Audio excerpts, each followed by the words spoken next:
Welcome back to the Dynamic Life Cycles podcast. What a week it's been. Crankworks doing Crankworks things, the women killing it, breaking new ground, not to mention all the great people up there just making it all happen and getting it done. Such a crazy event. Got to catch up with a bunch of people. It was awesome. This week we have Andrea Carrino on. Some of you might know Andrea through the industry. Some of you might have heard of his crazy 6 a.m. rides that are now on the 5th year.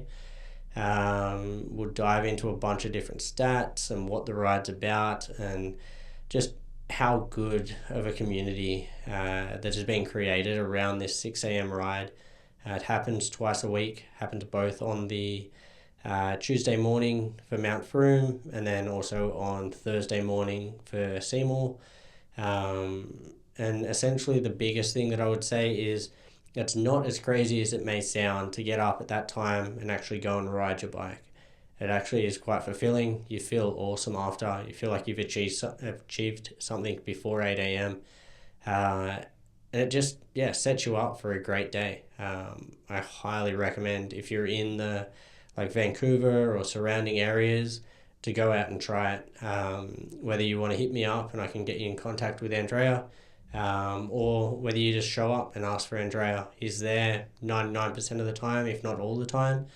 Riding a yellow and white Norco this year. So get in there, ask for him, and if not, you'll definitely see a group of like-minded mountain bikers sort of huddled around that area. And then go from there. I do want to say thank you for all the love. Once again, after the second episode came out, it got shared around quite a lot and really, really satisfying to see that happening. So thank you everyone that is out there listening or watching or just getting behind it. It really makes this worthwhile doing. So thank you. And as always, enjoy your listen. All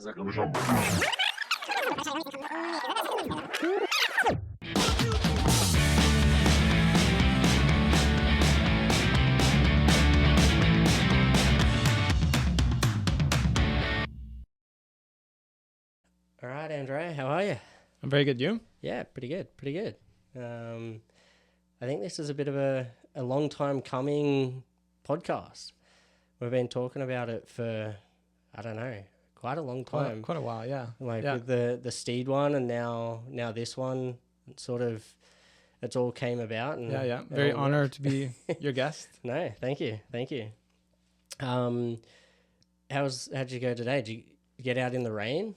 Monday's generally my rest day. I do yoga at lunch and generally do maintenance Monday. So I catch up on bike maintenance I've been procrastinating for over a week. Okay. But this evening I'm here, so no bike maintenance. Yeah, I'm the same. It's like we've got Dawn Patrol tomorrow morning. My bike is still set up from A-Line, which was last Wednesday. And I'm like, I should fix it, but I think I'll ride an e-bike tomorrow morning instead. Yeah. There's always like a never-ending list, and then stuff goes back to the top. And just like the priority list just like works its way around in a loop. It's pretty funny. Yeah.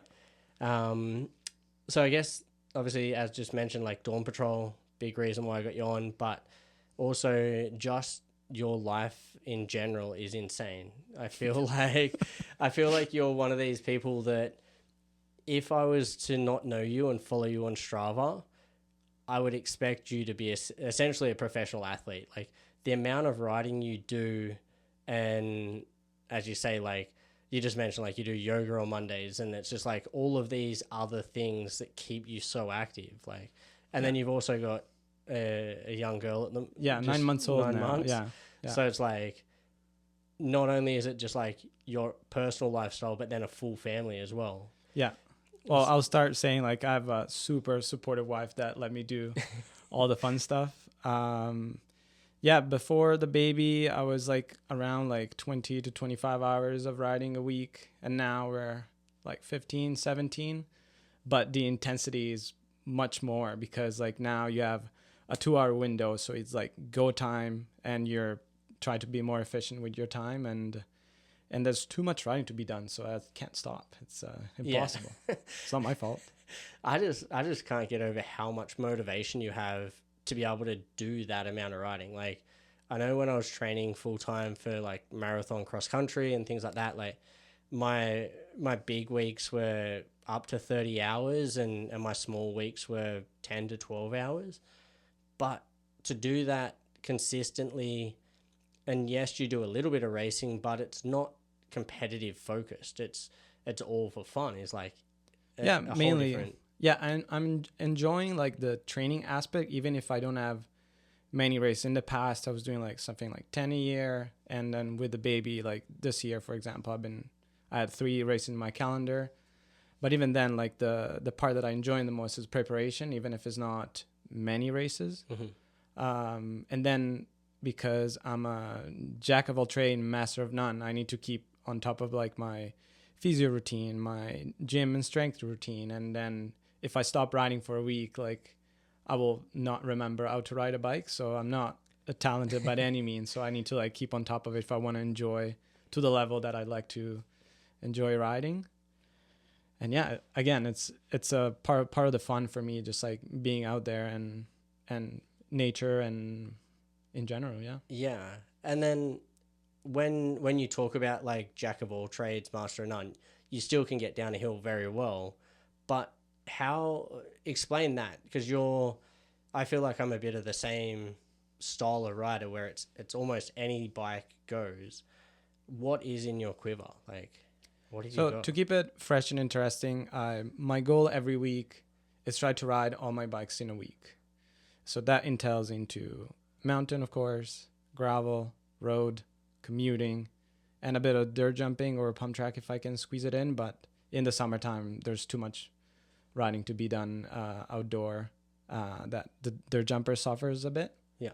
And so the fact that I'm rotating and I have scheduled days that I do like, okay, Tuesday and Thursday are mountain, then I ride to work on Wednesday, and then I squeeze a road riding on Tuesday.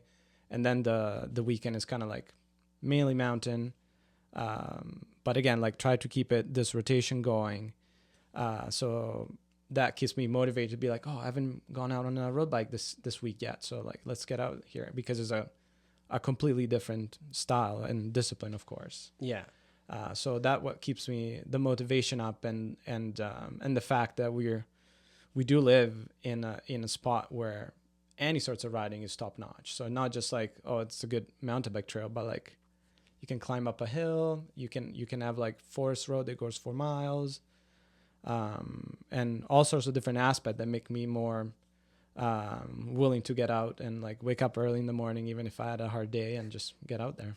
Yeah. And so talking about the road riding versus gravel versus mountain, do you find that like mentally that also affects you if you... in the past has been a bit more like I think gravel encompass the two part of like mountain. It's fun because it's off-road, but sometimes like you're a bit tired, you don't want to commit to like hard trails, you don't want to ride easy trails. And then if you're on the road, like, oh, I don't want to get up out at 5 p.m. because there's too much traffic. So the gap that I'm bridging between the two is gravel, because you still get a bit of a thrill of the off-road, but you just spin your legs. You don't have to think about, like, you have to think about where you're going, but it's not like, oh, I'm going to ride this trail that has this gnarly feature. I don't want to do it. I don't want to walk around. So that takes the mental factor out of the equation. And now I want to bridge the gap even closer. And maybe this is a good time to justify to my wife that maybe I'll get a cross-country bike. So like still keep the thrill of an actual trail, but not going crazy on trail selection. You almost need to do what I have, and she might appreciate this over you getting another bike, but having a hardtail set up as a gravel bike. So like 47 mil tires that still roll pretty fast. I can keep up with 99% of people on gravel bikes, but then I can go do like a lower, Circuit 8, like a Circuit 8 or a Griffins or something like that. I even did Stairs to Despair the other day, and I wouldn't recommend it on a 120 mil hardtail, but you can do it.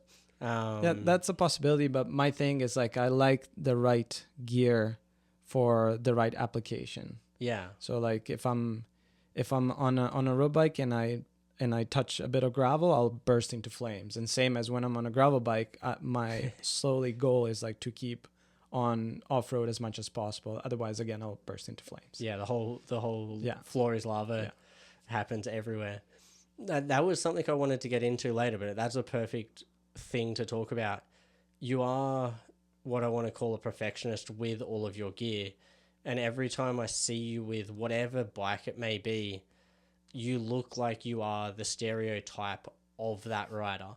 So whether it be a mountain bike and you have the cliche, like the visor on the helmet, you know what I mean? Like you have everything set up and so dialed with all of your setup. It sort of goes hand in hand with what you're talking about by having the routine of all the different bikes and how you ride them and when you ride them. But how was that to set up? Because I obviously you've been riding forever and a day, but what sort of pushed you to have that as a complete setup?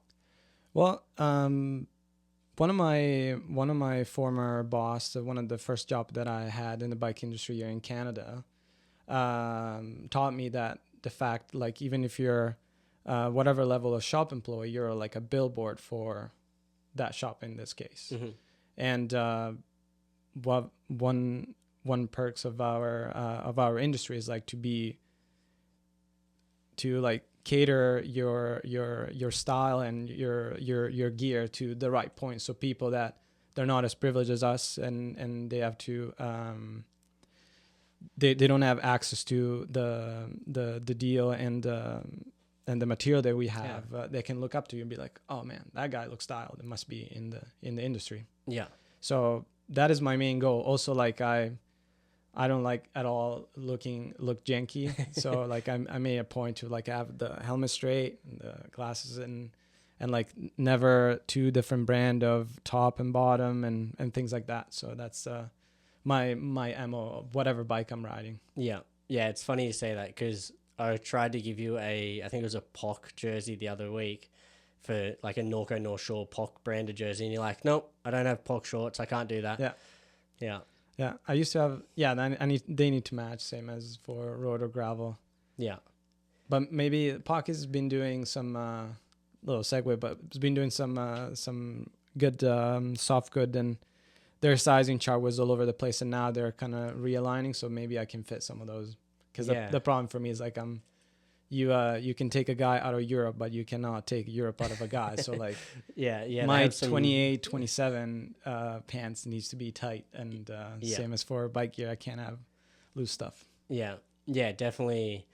There's a certain style that goes with that for sure. Yeah, I remember Matteo being here, and every time it was always like the goggles on the open face helmet, and it was like the most Euro style of stereotype you could have. Yeah. And even right down to the way he rode the bike and things like that, and it was always funny riding with him. But exactly that. Yeah. Lines that you will never even think of. And actually, in saying that, as I said, like we raced A-Line last week, and I was lucky enough to do a few runs down the hill with like the Pivot Boys and then a couple of other friends that were riding with them. And it was actually super handy because it got me up to that pro pace speed, which I kind of forgot how fast and how scary that is, and how many lines that they do that you don't even think about. Yeah. And one of the lines that we did that I didn't nail in my race run, but I got pretty close to it, was you come down over the A-line drop, which I'm sure everyone knows about, over that next big tabletop, and you land as far to the right-hand side of the track, so the very outside, and then cut that next turn all the way to the inside. And it was probably one of the scariest things I've ever done on A-Line, and that includes like pre-jumping the drop and everything like that. Yeah. And the main reason being was there was all these tiny little rocks that are just like marbles on the inside of that turn, because no one rides it apart from that one day. And following them guys through for the first time, like I'm foot out trying to keep it upright, going at probably the fastest I've ever gone through that section, because you don't normally race that track. and then looking up and seeing like Eddie Masters and Matt Walker just like two-wheel drifting inside with both their feet up and then hopping into the next turn. I'm like, well, I guess that's what we're doing. But yeah, like the lines Matteo would do would be similar to that type of thing. For sure. It was insane. But yeah. So you mentioned your wife and things like that. How do you balance everything out? How do you get enough sleep to be able to do all this? What's your routine in that sense? Well, I think like sleep is overrated to begin with, and it's been proven to me, especially like when Rosa was born, that now I need to be a little bit more kind with myself, because before, even with some sleepless nights, I can power through and call it a day and then repeat the cycle next day. Now with like 2, 3, sometimes 4 wake ups in the middle of the night when my alarm goes on at 4:45, sometimes it's hard to like get up. What I learned is, as I mentioned before, like you get more efficient with your time because you have the same amount of stuff to do plus the same time that takes care to like clean the house and take care of the baby. So my wife and I made a good team, and then we are pretty organized and detail-oriented people. So we built our schedule around like this new adventure, and I feel like we're doing a decent job because she's still able to do what she likes, and for me as well. The thing I kind of cut almost, I was looking the other day, it was like more like 70%, 73% my evening rides. Okay. Interesting. Because before the baby, I was able to like get out in the morning and the evenings, and now it's mainly the morning, was like maybe 1 evenings a week or every 2 weeks. So of course, like the time shrinks. So as I said, like the time to play outside on bikes, it's a little less, but I definitely cannot complain. Like it's still a pretty good amount. Yeah, like for most people to think about, like I think you mentioned earlier, it was like 15-ish hours a week. That's pretty solid. Like for most general adults as it is, like even to get 10 hours a week, that's still like 5 days a week, 2 hours. And most people can't ride for 2 hours, let alone do it 5 days a week. But yeah, that's pretty. One of my fortune is like my office is quite far from here. So like a commute, which is quite nice. I made this route over the years, and now it's like I will go to ride my commuting route on a weekend because it's so nice. So like at least 4 hours of that type of riding is just commuting from here to work and back one day. Yeah. Because it's like 40 kilometer Each per way. trip. But when it's nice out, I tack some extra. So at least 4 hours of that, even if it's just like for the purpose of getting from home to the office, I can make it more enjoyable and count it as a ride, not just like riding on the side of the busy highway and then call it a day. And are any of the rides sort of structured apart from your riding, or are they generally just like, whether you want to call it zone 2 or whatever, but are they generally just like you're out enjoying the ride, or are you actually doing structured pieces to those rides? So I do a very little amount of homework outside. I just do it in the winter when trainer season starts, and I do purely structure training that is catered for like XC or gravel or enduro, whatever that might be. Outside, I rarely do some. Well, I used to do it more often, but now a little less. But some like skills like cones on a mountain bike. But no structure or workout outside. I just enjoy riding, and I generally try to ride fast, up or down. Yeah. The commute, they try to be zone 2, but most of the time it's dictated by, I'm gonna tag this piece, and then you're like, oh my god, I'm late, and then you just like put it to work. Yeah. Or the evergreen commuting racing, and like you have to pace the electric scooter or the. I don't know. The commuter world champs. Exactly, yeah. So those one always come when you're like tired and you just want to ride home, but someone challenges you so you can't. Yeah. Yeah, not. exactly. Yeah. When someone passes you on an e-bike, it's all It's in. game on. Yeah. Yeah, yeah. It's funny. Like I do, because I'm at the literally like 2 minutes down the hill is where Yeah. the shop is from where I live, and it's like my commute to work, I go down across Lionsgate, across Adanac, back across, Yeah. Yeah. The bridge to and bridge. that's like a good hour at a decent pace to work, and then my commute home is only like 5 minutes. So it's kind of that happy medium. Yeah. Yeah. Exactly. But I fully get what you mean, because like I'll have a backpack on, laptop in, shoes, everything in the bag, and then I get into that like race mentality almost, and I'm like, why am I doing this? Like, I'm not training to race anymore. Yeah. Yeah. Why do I need to be going this fast? But it happens. Yeah. It's pretty good. Yeah.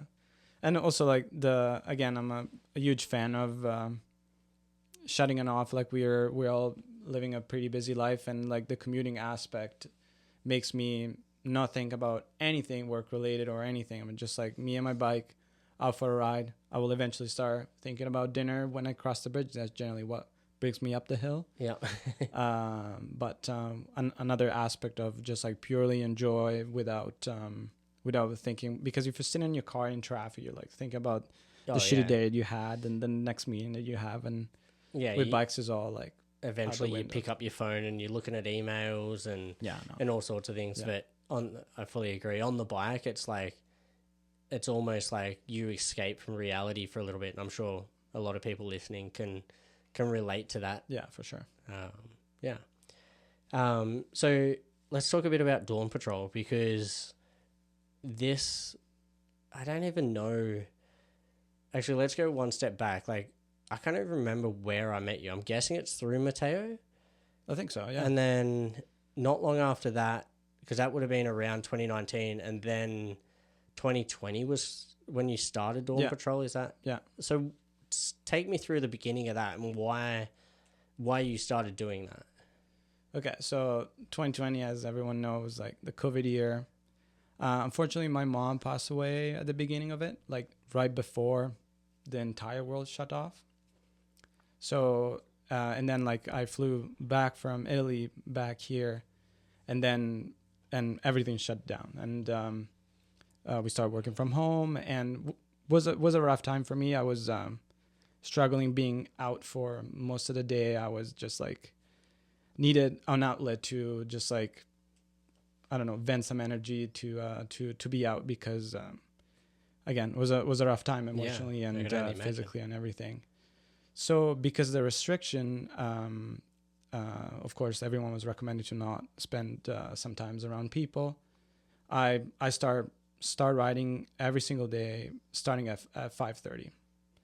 And at that time, there was no one. I still remember the first road ride that I did when COVID started.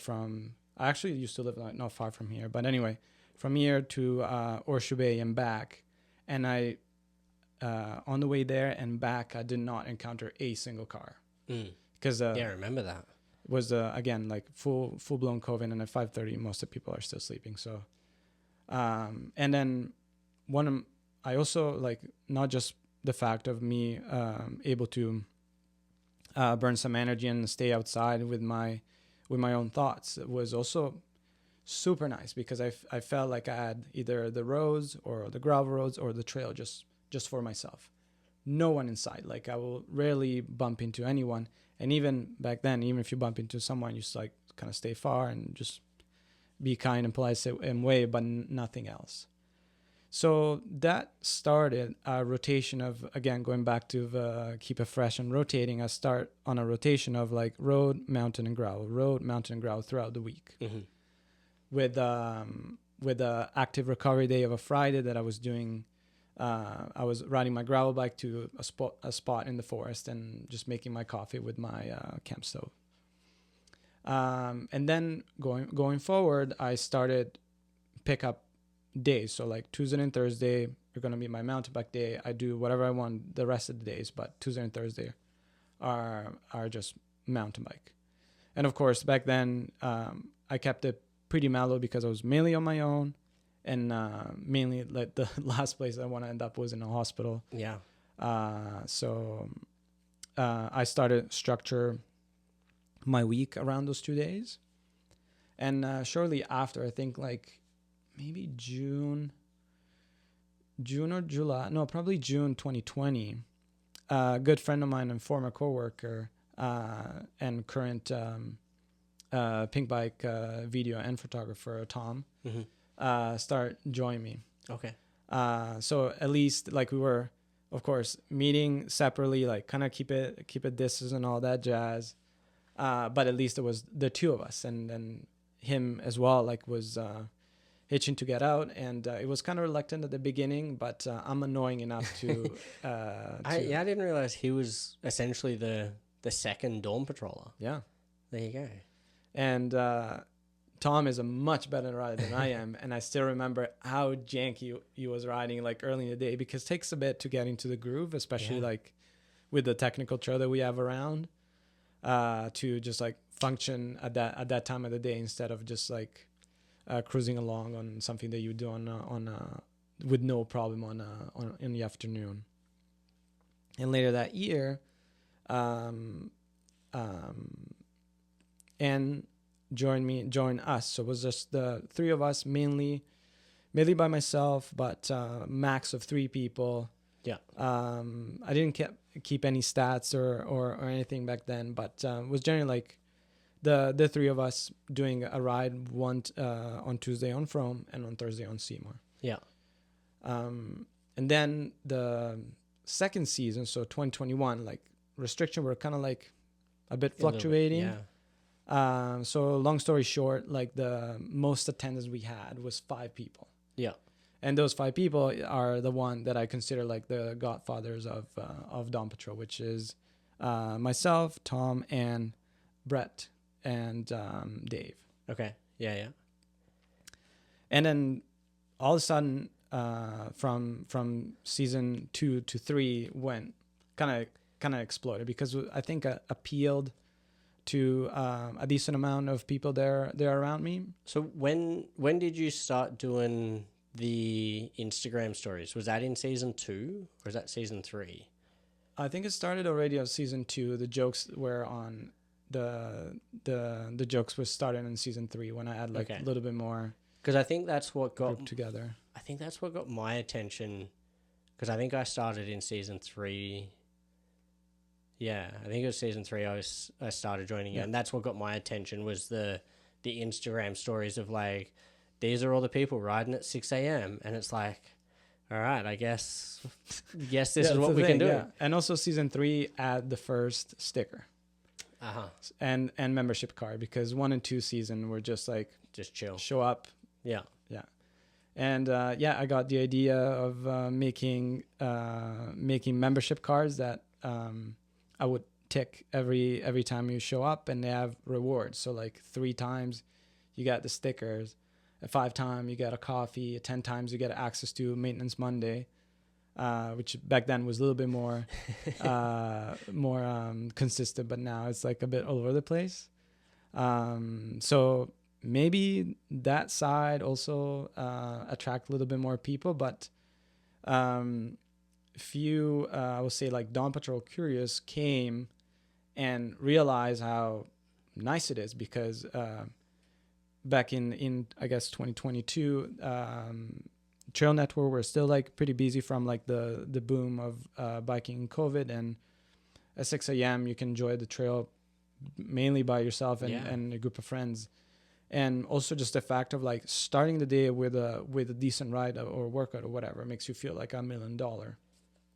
So I think that really was the key, that some Dawn Patrol curious were like, okay, let's try this once or twice, and then eventually they got hooked. And one of my good friends, Joseph, was like, I tried for 2 years to convince him to come out, and then when he came out in season 3, he just like did not miss. I think he missed 2 in season 3. Yeah. And now is up there to the top 3. Actually, it's quite low now because he went to Austria for 3 weeks. I don't know. Yeah. He should like check his priority, but yeah, and they only count when you turn up to either Froome or Seymour. So I guess let's talk about that real quickly. What, we've kind of jumped a whole step here, but what is Dawn Patrol? So Dawn Patrol is basically ride at 6 a.m. for an hour and a half. I think the average time for this season is like an hour and 24 and 19 seconds, something around that. Just to be not exact. Yeah. And yeah, get a good ride, no faff, decent pace up, decent pace down. So everyone gets on with their day, but they already had a decent ride in. And it's 2 days, like I said, Tuesday and Thursday. And again, to reiterate, like they keep it fresh. I like to spread the love on 2 different mountains so you don't ride the same trail over and over. So one, it's on Fromme, and the other one's on Seymour. And I'm pretty fortunate because I live at the base of Fromme. So like the Tuesday one starts from my house, which is the bottom mountain highway, and then we climb up. Yeah. And then Old Block car park for Seymour. And they're 100% self-propelled, like no shuttle, no anything. Like some people join us from up above based on the fact that they just live up the hill. Yeah. But there's no vehicle involved other than just like getting there. Yeah. Yeah, exactly. Yeah. Once you're involved in the group, it's kind of like where we start is where we start. And yeah. And it's a pretty consistent group as well, as you say, like there's some people that are turning up like 90-something% of the rides. Yeah, 92, 93. I think this year so far we're like 8.74 people per episode, as I call it. Yeah.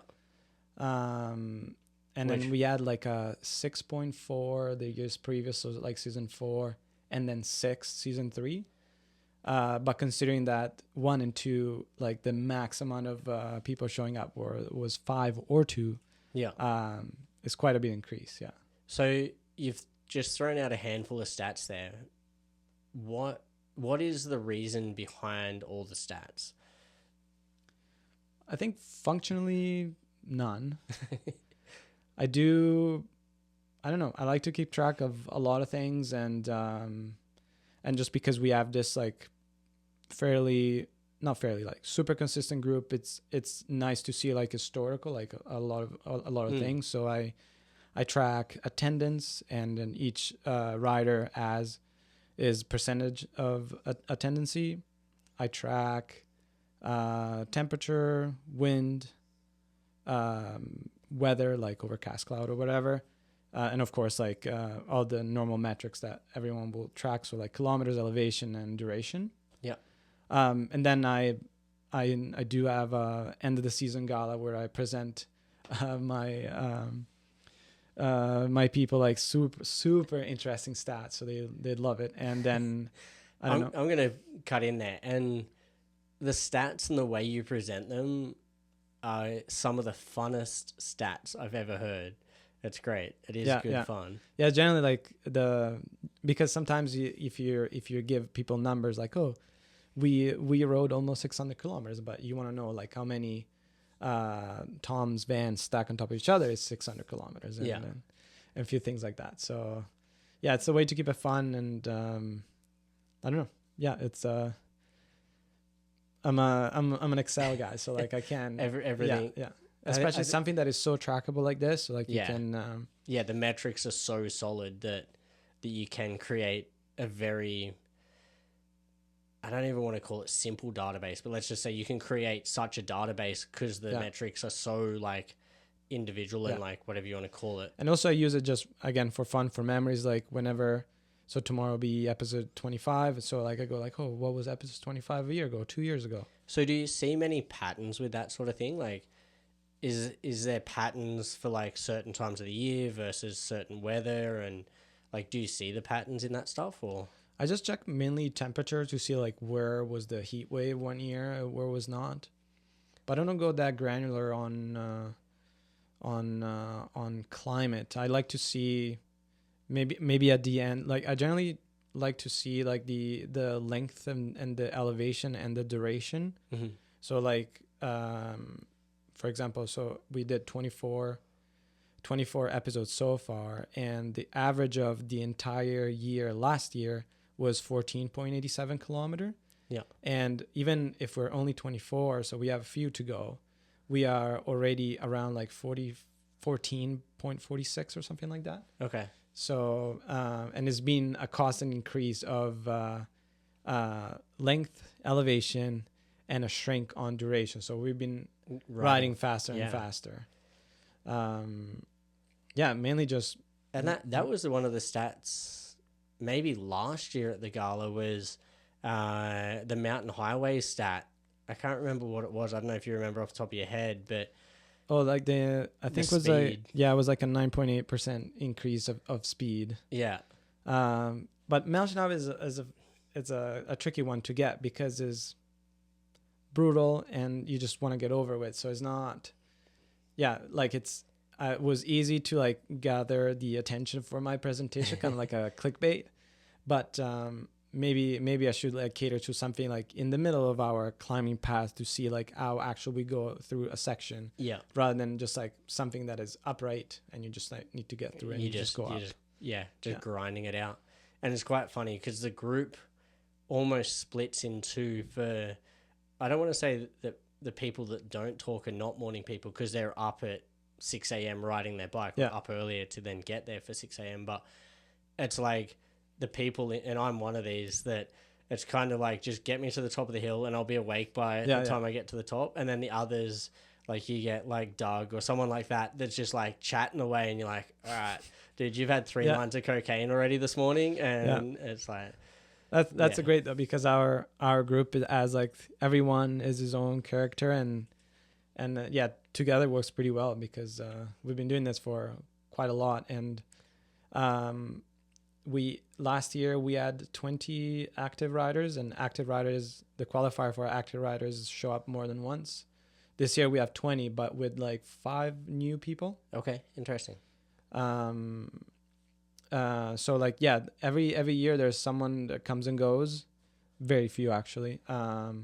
But seems to for like the new hires are sticking around and they cope with the group, and we're all different. So there's not been too many that I know of in the past sort of 3 years that have at least come to one and then not come to any more. It always sort of, it's quite a good atmosphere and you kind of get sucked into it. And I hope I keep it like below 5 people that do that. Yeah. Because sometimes people like try, I'm like, this is not for me. Yeah.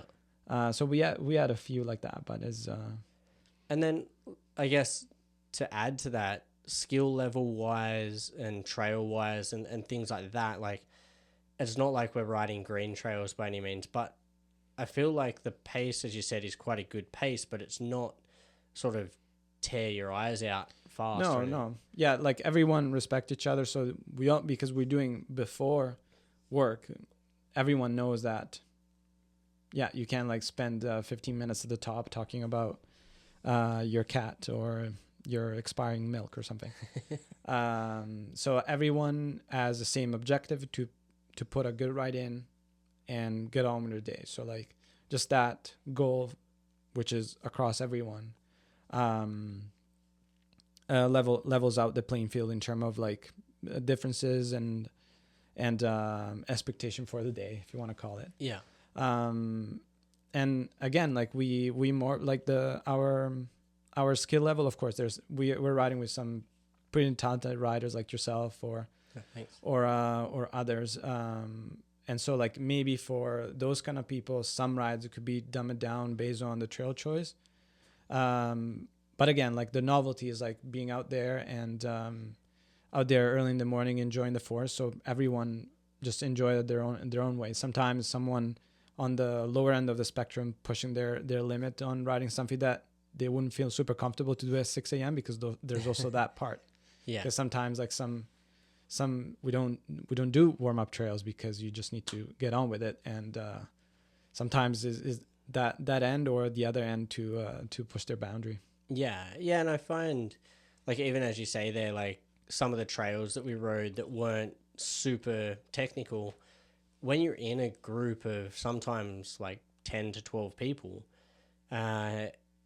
just having that many people around just creates such a good vibe that the trail almost doesn't have as bigger effect. I'm sure if you were to ride a handful of the trails that we've ridden, and to be honest, I can't even think of any off the top of my head that I've ridden. I'm like, oh, this is a pretty boring trail. But like some of the trails, I'm sure if you were to ride by yourself, you'd be like, I probably wouldn't ride this again. But because you're with a group of people, and, for sure, and things like that, and also it's funny because I've been on. I know some people, they have like their limit for group ride, like they don't ride on groups bigger than 4 people, and then sometimes we showed up on a Fromme morning and it's like 12 people there. Yeah.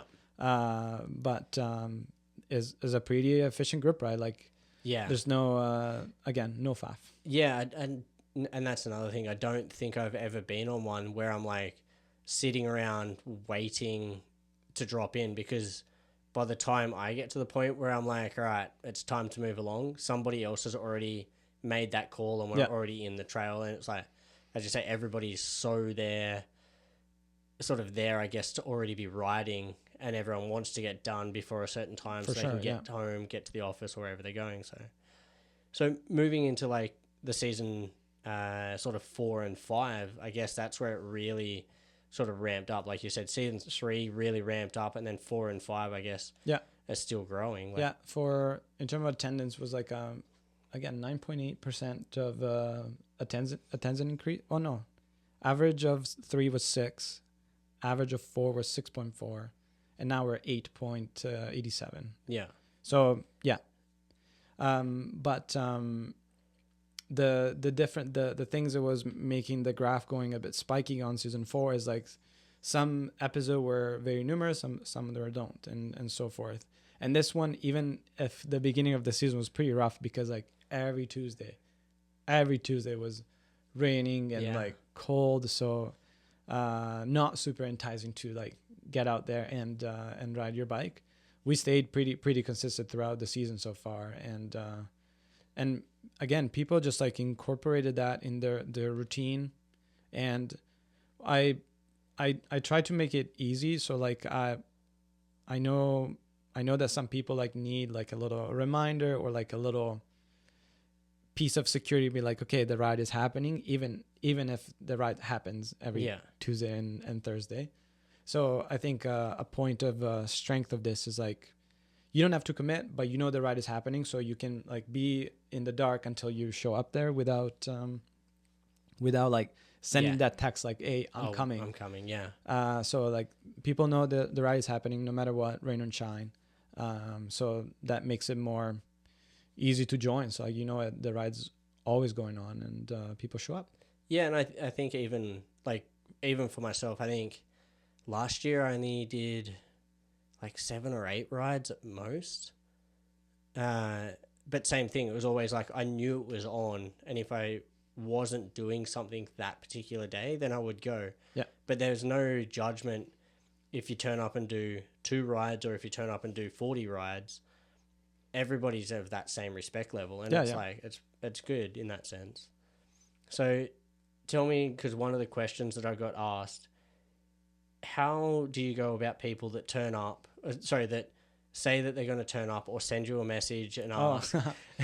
Because this was a question that I got asked from multiple Dawn Patrollers on how you go about this, because it's quite a funny story. But essentially, if somebody asks you, yep, I'm keen, when is it, how do I do it, what's the backstory to this?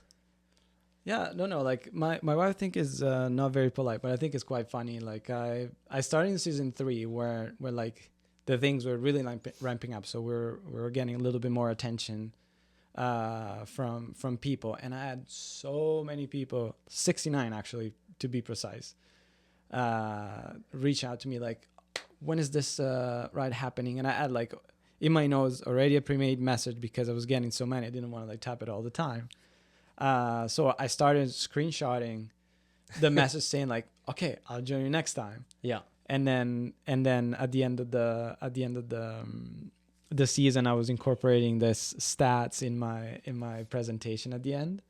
And that is actually quite decreased, because it was only 17 in season 4, and I got only 1 this year. Really? Yeah. Maybe people started knowing that they get called screenshotted. Yeah. Yeah. So it's like a full that. Yeah, I didn't realize there was that many in season 3. I knew there was a lot, but I didn't realize it was like quite a few people. Yeah. Yeah. So anybody out there listening, Yeah, there's probably someone that had a screenshot, but yeah. I always keep it anonymous and just in my it's all in my the gallery. Privacy Yeah. Act, and that's all with the admin team. So tell me a bit about the admin team. Well, we're lucky enough to have like a good staff behind this all operation. I think now this year there's like 25 of us just working full times on managing the jokes, the media. There's some merch that is being managed by this team, and yeah, I've been surrounded by great people, and we try to keep it going. Sometimes is a bit tasking because like managing again a group of 25 is, and it's all volunteer. Yeah, all volunteer, unpaid intern. Yeah. The media team is like already like a big team in terms of like resource and also like tasks they have to do, because it's like the video at the beginning, 2 joke pictures and to be one beside each other, and then there's a copyright people that works on the joke. They publish all that, put all the data in the spreadsheet, and then move on for the next day. So tell me where the jokes come from, because why did that start? Where did that start? Is that a bit of a clickbait attention grab to get more attention on the ride, or? Not really. No, it's I don't know. I like puns and I like dad jokes, and I discover this passion for jokes even more when I moved to Canada, because I can always like camouflage my sarcasm and my jokes with my accent, so sometimes people don't get it.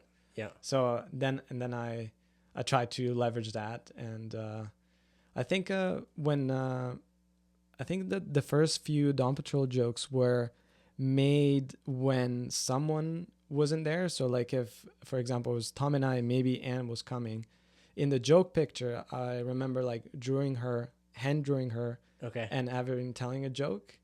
And then when more people show up, like I didn't have to do that, because before it was just if it was just me and Tom and Anne didn't show up, it was just like a picture of Tom saying a joke to himself. So and then I kept going with the amount of people showing up, with like a bubble, kind of like comic style. Yeah. And yeah, I have a joke calendar. I follow a few Instagram accounts that are very useful for this kind of stuff, and just keep it fun. No, it's almost like one of my favorite things on a Tuesday or a Thursday morning is to see what the joke is that you come out with, and it's like so consistently just like bang on exactly what you want to read at 8 a.m. in the morning. Yeah, and it's good, and then everyone shares it around, which is even better. Yeah. So the admin team last year tried like also like a all set of memes around like inside joke on the ride, but that took a lot of resources and time. So maybe we'll bring it back, maybe not. But that was another part of the workload of the admin team, without posting on anywhere social media, really just internal. Yeah. Because again, like mainly there were jokes that no one would understand, because we're like such a inside thing that happened during that ride and things like that. Yeah, no, definitely. And then I guess one of the other big parts of the whole ride is the WhatsApp chat, which for such a large, I don't even know, I should have looked this up as a stat. You made me know off the top of your head, but for such a large WhatsApp group, in the sense of how many people are on there, and you can look it up now, but it's like such a fun chat to be a part of. And as I say, like I'm not participating in every ride, but it's like 20 members. Is it 20 now? Okay. I thought there would be more than that, but there's some people that like to be off. Oh, okay. Yeah. But still, it's like it's a good chat. Like there's so much black talk that goes on, but it's not. I guess it relates very much to the way that you ride the group, in the group, I should say. But there's no faff in the chat. It's good quality chat. Yeah, like again, a group of people that work together. There's some rabbit holes that people tend to go down to, but I keep it as the main purpose of that is like a channel of communication throughout all the riders. So that's where I send the rider reminder or any sorts of communication. Like we try to do like one official photo shoot per year. thanks to, again, Tom and the media Yeah. team. And then a few other bits and pieces of actual communication that are related to the ride. The rest of just like chit chat with friends about everything pretty Yeah. much. Yeah. Yeah, and I think that makes the ride almost go full circle, like a bit of a whole, whatever, like complete thing, whether you want to call it a bit of a club or just a group or whatever. But there is that aspect of when you get brought into the ride and you start participating more and more, everybody's so inviting and everyone's adults about it and everyone just understands, like, okay, like this person wants to get up at 6 a.m. to ride their bike with us.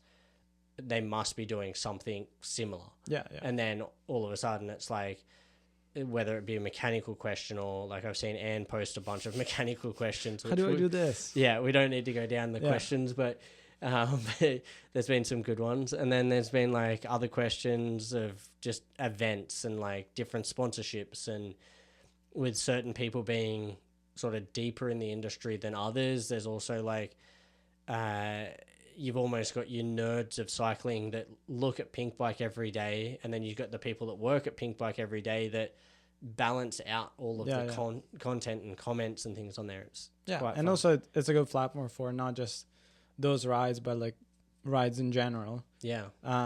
Because I think as a group we're pretty lucky, because not many people can say they see twice a week all throughout summer their best friend twice a week. Yeah. Yeah, exactly. So and yeah, like the group is not much different that the people that would like to surround myself for a dinner or a weekend ride out of town or something. So it's a good platform to like encompass everyone. Yeah, no, I completely agree. And then before we start to sort of wrap it up a little bit, tell me a bit about the photo side of things. Like you just mentioned then, like Tom obviously is pretty heavily involved in a lot of the Pink Bike content, and I I think he's 100% behind the camera. I don't think he's ever in front of the camera, is he? No, he does not. Yeah, he's always behind. Yeah, always behind. Luckily enough, with him being one of the originals, and as you say, like the godfathers of the Dawn Patrol people, he comes out and does a bit of a photo shoot, which was only done a couple of weeks ago, I think. Mm-hmm. What is that for? Because we don't really see the photos until the gala, and they don't really go out publicly. But it's a no, they go cool... they do go. They are released first to me and then to the public. Yeah. Okay. To the public or just to Dawn Patrollers? To Dawn Patrols, and then they can do whatever. Whatever. Yeah. Yeah. Okay.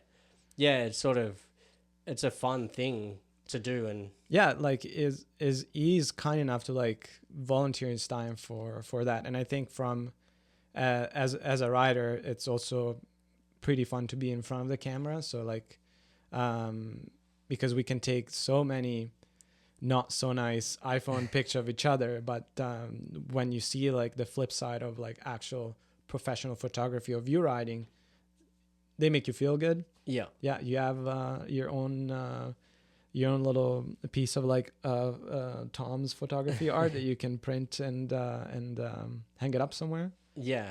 So not really like a purpose in terms of like second end, just like pure fun. And because you can I'm sure you can relate, but it's quite nice to see like a nice picture of you riding that you kind of look all fast and shreddy and it's funny because I've done enough photo shoots to understand that there's no speed in photo. Yeah. Which sounds like a really weird thing to say, but some of the photos that you look like you're going as fast as a World Cup racer, you may be going at walking speed, and or track standing. Or track, exactly. And there's so much art that goes in behind the camera work. It's insane. So to have him out there is just like, it's next level. We are pretty fortunate that he is kind enough to, especially like we always fit in a time slot where like Crankwork is about to happen, and summer, Pink Bike is of course very very busy in the summer, and he managed to like fit like those 2-hour photo shoot regardless. And and then sacrifice a ride, because when we do a photo shoot, it's just like a Yeah. one trail, a bunch of walking, and not an actual ride. Yeah, exactly. And I think everyone appreciates it so much that it's like he gets to share his like skills and talent For a sure, little bit, yeah. I think. Yeah.